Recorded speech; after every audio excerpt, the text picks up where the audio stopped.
বাবা বিশ্বনবী শব্দের তাহকিক পড়ে যায়, বাংলা একাডেমিটা খুলে দেখবেন, বিশ্ব শব্দের অর্থটা দেখবেন, বাইরের দলে দিতে হবে না, বাংলা একাডেমি দেখেন। আজকে তারা বিশ্বনবী যারা বলে এদের এই হুজুরদের প্রধান হুজুর হলো কাউবয় হুজুর। কথা কেন ঠিক কিনা? হুজুরের নাম হলো কি বয়? কাউবয় হুজুর। হুজুর হাদিস না বুঝে হাদিস একটা মেরে দিয়েছে। এই হুজুররা মানুষরে বুঝায় আমরা সুন্নিরা এত বোকা আর এরা এত জ্ঞানী।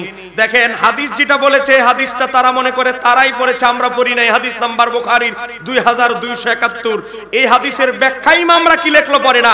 ইমাম ইবনে হাজার আসকালানী তার ফাতুল বারী 3 নম্বর খণ্ড বাবা 235 পৃষ্ঠা 2271 নম্বর হাদিসের ব্যাখ্যা ইমাম ইবনে হাজার আসকালানী উল্লেখ করেছে, নবী রাজে দুম্বা মেষ চড়িয়েছে, তার কারণ হচ্ছে 4টা। বলেন তার কারণ কয়টা? 7টা। একটাও আমাদের কাউবয় হুজুর বলে নাই। 1 নম্বর ব্যাখ্যা কি, আমার আল্লাহ নবীদেরকে দিয়ে সামান্য একদিনের জন্য মেষ চড়িয়েছে, দুম্বা চড়িয়েছে। 1 নম্বর কারণ হচ্ছে ধৈর্যের পরীক্ষা নেওয়ার জন্য, তারা যেন ধৈর্যের অনুশীলন করতে পারে, তারা যেন সহনশীল হতে পারে, অধিক ধৈর্যশীল হতে পারে। ধৈর্যের পরীক্ষা নেওয়ার জন্য আল্লাহ নবীদেরকে আমার আল্লাহ হুকুম দিয়েছেন একদিনের জন্য হলেও মেষ চড়ানোর জন্য।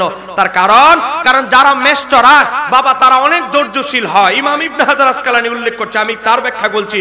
কয় কি যারা মেষ চড়ায় দেখান 200 মেষ নিয়ে গেল, বাচ্চা একটা চলে যায় এদিকে, বাচ্চার মা যায় একটা এদিকে, একটা আনছে আবার আরেকটা চলে যায় এদিকে, একটা আনছে আবার আরেকটা যায় এদিকে।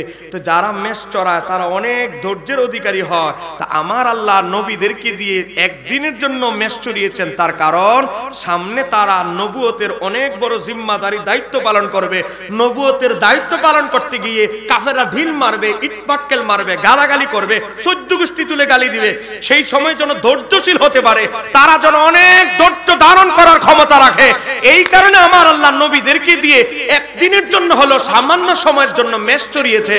আর এটারাই না গায়ের দেয়া গোড়ার মধ্যে লাগায় এটারে বানাই দিছে। নবী আমার নবী ছিলেন রাখাল। একটু জোরে কর, আরেকটু জোরে বলেন। অথচ নবীরা যে মেষ চড়িয়েছে এই হুকুমটা কার? বলেন এই হুকুম কার? আল্লাহ হুকুম দিয়েছে। তার কারণ নবীরা যেন ধৈর্যশীল হতে পারে, সহনশীল ধৈর্যের অধিকারী লাভ করতে পারে।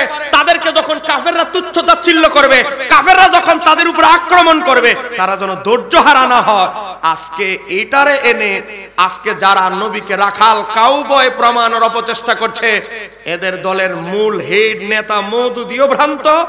এই লোক যে দলের মূল হেড যার অনুসারী সে তো ভ্রান্ত, এই বক্তাও ভ্রান্ত। কথা বলে না কেন ঠিক কিনা? আমার বাবারা ভাইরা, গত পরশুদিন একটা বক্তব্য এই বেচারার ভাইরাল হয়েছে, তাতে মা ফাতেমার বনাবনি হয় নাই, ঝগড়া হয়েছে। হযরত আলী নাকি রাগ করে মসজিদ নববীতে উল্টা হয়ে ঘুমিয়ে আছে।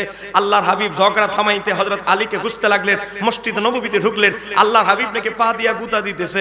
তখন হযরত আলী রাদিয়াল্লাহু তাআলা মুখটা একদিকে করে আরেক দিকে করে ফেলছেন, মানে নবীর চেহারা আনোয়ারের দিকে তাকাচ্ছেন না। এটা কি সম্ভব হতে পারে? হতে পারে। বলেন হযরত আলী নিজের চেহারা নবীর চেহারা আনোয়ার থেকে ফিরিয়ে নেবেন, এটা কি হতে পারে? তারপর হযরত আলী নাকি মুখ ডেকে ফেলছেন, মুখ ঘুরিয়ে ফেলছেন।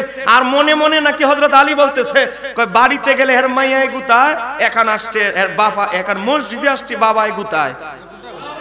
একটু জোরে কোন নাউজুবিল্লাহ। এটা মিজানুর রহমান আজহারি।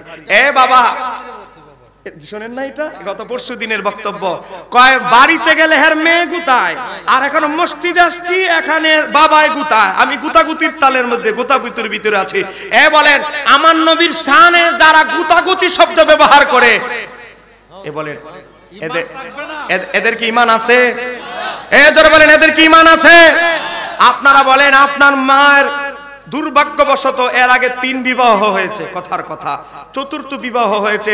আগের 3 স্বামী মারা গেছে, নতুন সে তার স্বাধীনতা আছে আরেক জায়গায় বিবাহ বন্ধনে আবদ্ধ হওয়ার, সে বিবাহ বন্ধনে আবদ্ধ হলো।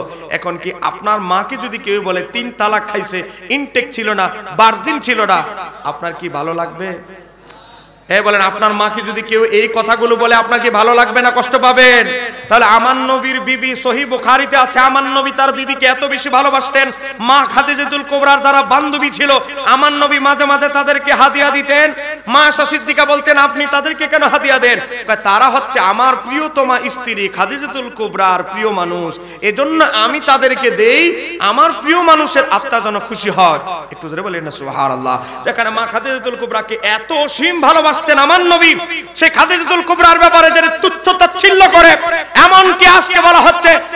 নবী মা খাদিজাতুল কুবরার চাকরি করতেন, একটু জোরে কন্যা নাউজুবিল্লাহ। অথচ ইমাম কাস্তালানি আল মাওয়াহিবুল লাদুনিয়া খণ্ড নাম্বার 1 পৃষ্ঠা নাম্বার 343 বাংলা অনুবাদ এই যেখানে স্টলে বইয়ের মধ্যে পাবেন, প্রথম খণ্ড দেখবেন নবীর বিবাহের আলোচনার বছরের চ্যাপ্টারে গেলে পাবেন যে আল্লাহর হাবিব সাল্লাল্লাহু আলাইহি সাল্লাম চুক্তি ভিত্তিতে ব্যবসায় গিয়েছেন, আর এটারে লাগাই দিছে আমার নবী মা খাদিজাতুল কুবরার আন্ডারে চাকরি করেছেন। এই কথা কি বাস্তব না অবাস্তব?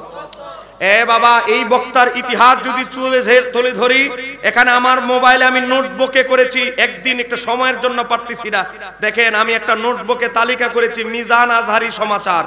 1 নাম্বার সে বলেছে নবীকে কাউবয়, এরপরে বলেছে নবীকে স্টাফ হিসাবে চাকরি করতেন, নবী ছিলেন নিরক্ষর, আলিফ বা তাসা জানতো না। তার একটা খতিয়ান বার করছি পুরা তার জীবনের ইতিহাস চর্চা করে রিসার্চ করে। তারপরে নবী ছিলেন 6 প্যাক। এগুলো আপনারা শুনছেন কিনা? এগুলোকে আমি বানায় বলতেছি না, বাস্তব।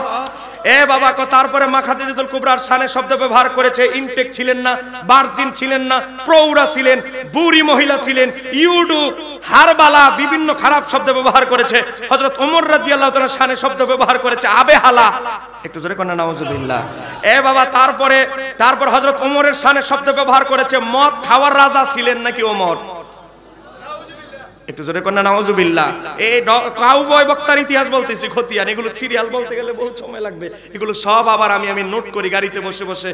তারপর হযরত আলীর ব্যাপারে নকল করেছে, মদ খেয়ে আলী নামাজে দাঁড়িয়েছেন, উল্টা পাল্টা সূরা পড়েছেন।